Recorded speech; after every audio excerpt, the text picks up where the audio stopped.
উন্নয়নের বন্যা বইয়ে দিয়েছেন। সেই উন্নয়নের বন্যায় ডায়মন্ড হারবার ভাসতে পারেনি, তাই ডায়মন্ড হারবারকে ভাসানোর জন্য ভাইপোকে আলাদা করে নামতে হচ্ছে। এটা লজ্জার। আমার মনে হয় তিনি সুইসাইড করা ভালো ছিল। সেবাশ্রী করছে বলে গর্ব করা নয়, পিসির এই অপদার্থতার জন্য ভাইপো সুইসাইড করা উচিত। 100 ভাগ চোর ভোটার বাদ দিয়ে, ভুয়ো ভোটার বাদ দিয়ে, রোহিঙ্গাদের বাদ দিয়ে যাতে আমাদের ভোটার লিস্ট হয়, তার জন্য যা যা করার দরকার বিজেপি কর্মীরা করবে। এসআইআর চালু হয়ে গেছে, বিএলওরা মাঠে ময়দানে নেমে পড়েছে, বিএলওরা নামছে, কিন্তু কোথাও গিয়ে অভিযোগ উঠছে সাধারণ মানুষের থেকে যে বিএলওদেরকে ম্যানিপুলেট করার চেষ্টা করছে শাসক দলের বিএলওরা। না, এই তো করছেই তো, মানে শুধু তাই নয়, অনেক জায়গায় আমরা দেখতে পাচ্ছি বিএলওদের নিয়ে গিয়ে পার্টি অফিসে বসিয়ে করানো হচ্ছে, কোথাও বিএলওদের নিয়ে কারোর বাড়িতে করানো হচ্ছে। এই প্রচেষ্টা তো থাকবেই, কারণ তৃণমূল জানে যদি সত্যিকারের এসআইআর হয় তাহলে ওরা নির্বাচনে জিতবে না। কারণ এতদিন ধরে নির্বাচনে জিতে আসাটাই হচ্ছে ভুয়ো ভোটার, মৃত ভোটার এবং রোহিঙ্গাদের ভোট নিয়ে ওদের নির্বাচনে জিতেছে। তাই এসআইআর সতর্কালীভাবে আটকানো যায়, সুষ্ঠুভাবে এসআইআর যাতে না করতে পারা যায়, তার যা যা চেষ্টা সবটাই তৃণমূল করছে, কিন্তু ফল হবে না। আসল রাষ্ট্রের এসআইআর হবেই, এবং যেভাবে সরকার থেকে নির্বাচন কমিশন করছে, আমাদের নির্বাচন কমিশনের উপর সম্পূর্ণ আস্থা আছে। এসআইআরে মৃত ভোটার, রোহিঙ্গা ভোটার এবং বাংলাদেশ পাকিস্তান থেকে আসা অনুপ্রবেশকারীদের নাম বাদ যাবেই। এখানকার কোনো ভারতীয় নাগরিক যিনি ভারতবর্ষের, তিনি হিন্দু হন আর মুসলমানই হন, তাদের কোনো নাম বাদ যাবেন, এবং অন্য দেশ থেকে আসা শরণার্থী হিন্দুদের নামও যাতে বাদ না যায় সেটা নিশ্চয়ই দেখা হবে। শরণার্থী হিন্দুরা ভারতবর্ষের নাগরিকত্ব পাবেনি। এটা তো সরকারের ব্যর্থতা যে সরকারি অফিসাররা ভয় পাচ্ছে। এটার জন্য তো মানে পুলিশ মন্ত্রী পদত্যাগ করা উচিত। কারণ একটা রাজ্য সরকারের পুলিশ মন্ত্রী থাকতে সেই সরকারেরই কর্মচারী, এরা নির্বাচন কমিশনের কাজ করলেও কর্মচারীটা তো সরকারের, সেটা তো স্কুল শিক্ষক, সরকারি কর্মচারী, তাদের নিরাপত্তা যদি না থাকে তাহলে সেই রাজ্যের পুলিশ মন্ত্রী বসে থাকেন কী করে? এটা তো হওয়া যাচ্ছে না।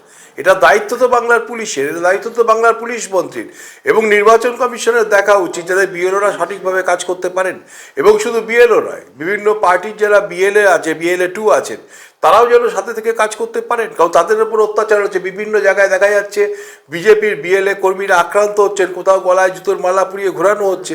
এটাও তো নির্বাচন কমিশনের দেখা উচিত। এবং আমরা জানি অপদার্থ পুলিশ কিছু করবে না, আমরা জানি বাংলার অপদার্থ পুলিশ মন্ত্রী ভয় দেখাতে চান যাতে অন্য রাজনৈতিক দলের, বিশেষ করে বিজেপির বিএলএরা না বেরোন, তাহলে পরে যা খুশি ওনারা করতে পারবে। কিন্তু এভাবে আটকানো যাবে না, 2-4টে জায়গায় ঘটনা ঘটিয়ে দিয়ে বিজেপিকে ভয় দেখানো যাবে না। বিজেপির কর্মীরা কাজ করবে এবং ভুয়ো ভোটার বাদ যাবেই। তৃণমূলের বিএলএরা, বিএলএ 2রা যদি করে থাকে, সেখানে উল্টো দিকে সাধারণ মানুষও তার বিরুদ্ধে কমপ্লেন করতে পারে, অন্য রাজনৈতিক দল থেকেও কমপ্লেন করা যায়।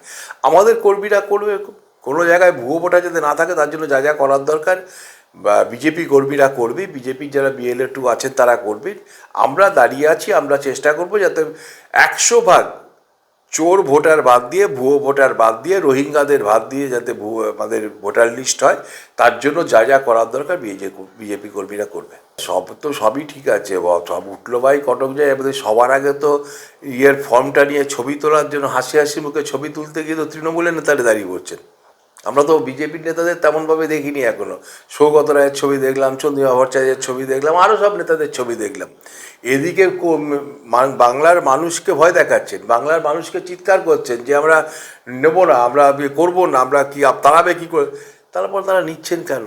মুখ্যমন্ত্রী প্রথম দিন বা তাদের জাগো বাংলা পত্রিকাতেই বেরোলো মুখ্যমন্ত্রী নিজের হাতে নিয়েছেন, পরের দিন বলছেন আমি নিয়ে দিয়ে গেছি। আরে তুমি নিলে কেন? তোমার ওখানে সিকিউরিটিকে তুমি বলে রাখো নেবো না আমরা এই ফর্ম, এসআইআরের ফর্ম করবো না, দেখি কত ক্ষমতা নেই, করেননি কেন? কারণ মুখ্যমন্ত্রী জানেন উনি সবটাই করবেন, এবং উনি জানেন যে উনি না করলেও করা যাবে, সেটাও নির্বাচন কমিশন বলে দিয়েছেন যে কাদের কাদের না হলেও চলবে। সেই জায়গাটাতে উনি সবটাই জানেন, নাটক করছেন, বাংলার মানুষকে ভুল পথে পরিচালিত করে কিছু মানুষের মৃত্যুর কারণ ঘটছেন, ভয় ধরিয়ে দিয়ে মানুষকে সুইসাইড করাচ্ছেন। আমার তো মনে হয় নির্বাচন কমিশনের সবার আগে মুখ্যমন্ত্রীর বিরুদ্ধে এফআইআর করা উচিত, যে বাংলার মানুষকে সুইসাইড করার জন্য প্ররোচিত করছেন পিসি ভাইপো মিলে, তার বিরুদ্ধে করা উচিত। এবং যেভাবে ভয় দেখিয়ে মানুষকে ভীত সন্ত্রস্ত করে দিচ্ছেন, মানুষকে ভয় দেখাচ্ছেন, কিন্তু আফটার অল যেটাই হোক, একদিকে ভালো করছেন, ভয় দেখাচ্ছেন বলে মানুষ বেশি করে ফর্ম নিয়ে ফিল আপ করছে, এটাও ঠিক। এরা করছেন, কারণ এটা করতে গিয়ে বিনাশকালে বুদ্ধি নাশ হয়। তাই পিসি ভাইপোর সেই বুদ্ধি নাশ হয়েছে, উল্টোপাল্টা করছেন, ভেবে লাভ নেই। এসআইআর হবেই, সত্যিকারের ভোটাররা ভোট দান করবেই, এবং মানুষ যদি তার নিজের ভোট নিজে দিতে পারে, টাটা বাই বাই হবেই মমতা ব্যানার্জির। বাংলার মুখ্যমন্ত্রীর ভাইপো বুঝতে পেরেছেন বাংলার মুখ্যমন্ত্রী কোনো কাজ করছেন না, তাই আলাদা করে ডায়মন্ড হারবারে সেবাশ্রী করতে হচ্ছে। আমার যদি রাজ্যের চিকিৎসা ব্যবস্থার সব রকম উন্নতি থাকে, তাহলে আমাকে আলাদা করে আবার ডাক্তার নিয়ে বসতে হচ্ছে কেন? বাংলার মুখ্যমন্ত্রী যদি 99% কাজ করে থাকেন বা 100% কাজ করে দিয়ে থাকেন মানুষের জন্য, তাহলে ডায়মন্ড হারবারের জন্য আলাদা করে ক্যাম্প করতে হচ্ছে কেন? তাহলে বাংলার মুখ্যমন্ত্রী কি ডায়মন্ড হারবারের জন্য কাজ করছেন না? তাহলে উনি আগে বলুন যে বাংলার মুখ্যমন্ত্রী ডায়মন্ড হারবারের জন্য কিছু করেননি বলেই আমাকে আলাদা করে মানুষের জন্য কাজ করতে হচ্ছে।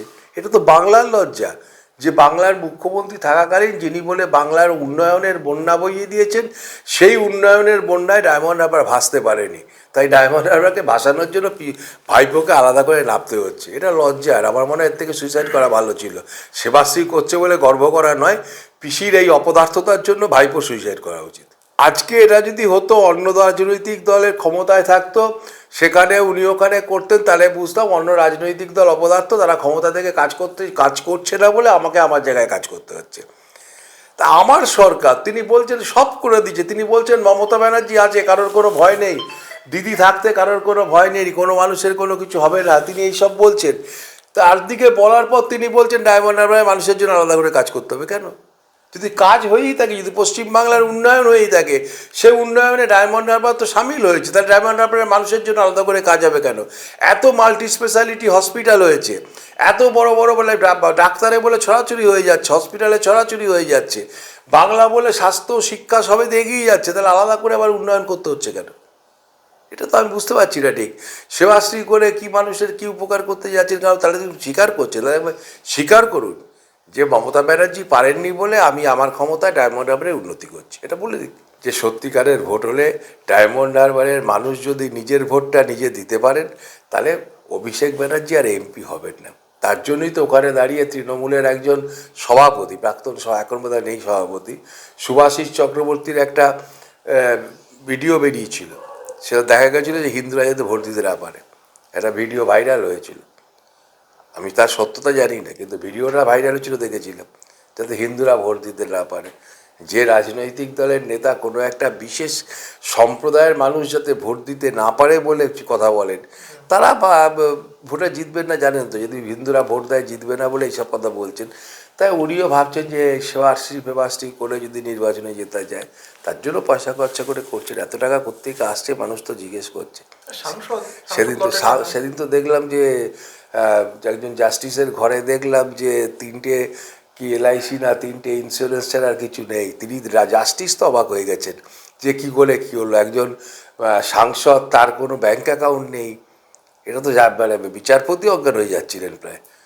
সেখান থেকে টাকা করতে একজন বিচারপতি, একজন সাংসদ কত টাকা পান, কোথা থেকে তার এত টাকা আসে, তার বলে কোনো আয় তেমনভাবে নেই, সেগুলো তো জানতে হবে। সেবাশ্রী করছে আনন্দ করে হাত পেতে টাকা নিচ্ছেন, কিন্তু টাকাটা আসছে কার পকেট থেকে সেটা জানার দরকার তো।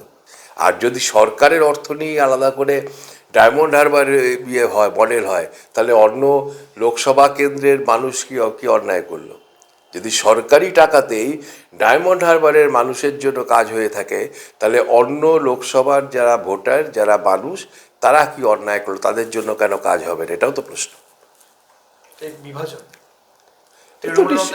তৃণমূলের মধ্যে বিভাজন, সব কিছুতে বিভাজন। কারণ যুবরাজ তিনি তো, তার ব্যাপার আলাদাভাবে, বাদবাকি তো চাকর বাকর, তাদের জন্য দেখার দরকার কী আছে? তাই যুবরাজের জন্য কাজ হচ্ছে, বাকি চাকর বাকররা লাফিয়ে ঘুরে বেড়াবে 3 নম্বর বাচ্চা হয়ে, তাই সে এমপিরা কিছু পাবেন না। এটাই তো বাংলায় হচ্ছে।